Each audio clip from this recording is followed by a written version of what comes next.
નમસ્કાર, જય હિન્દ, જય ભારત.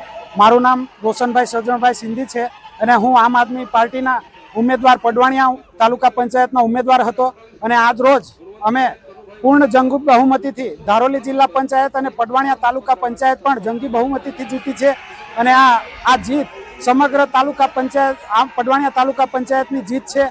આ જીત સમગ્ર મતદાર ભાઈઓની બહેનોની જીત છે. આ સત્યની જીત છે.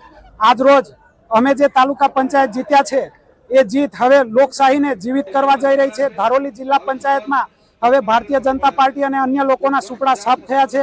આજથી ઝઘડિયા તાલુકાના રાજકારણમાં એક નવો ઇતિહાસ રચાવા જઈ રહ્યો છે. આમ આદમી પાર્ટી દરેક મુદ્દે લોકોના હિત માટે ગમે ત્યાં પણ એમના સાથે ઊભી રહેશે અને આવનાર સમયમાં બીજી જે સીટો છે એ પણ અમે પૂર્ણ જંગી બહુમતીથી જીતીશું. અને ખાસ હું એક મેસેજ આપવા માંગુ છું કે જે પડવાણિયા તાલુકા પંચાયત પર અન્ય પક્ષના લોકો હતા જેમણે એક મેસેજ વાયરલ કરેલો અને એક દુષ્પ્રચાર કરતા હતા કે ભાઈ 3 વોટ વાળાને પડવાણિયા તાલુકા પંચાયતની સીટ ચૈતરભાઈ વસાવાએ આપી છે. તો ચૈતરભાઈ વસાવાને અમારા પર જનતા પર પૂરેપૂરો ભરોસો હતો જેથી ચૈતર વસાવાએ સીટ આપી છે. 3 મત હોવા એ જરૂરી નથી, કેટલા છો એ જરૂરી નથી, તમે કેવા છો એ જરૂરી છે. અને આવનાર સમયમાં અમે તાલુકા પંચાયતમાં એક ઇતિહાસ રચીશું. જય હિન્દ, જય ભારત.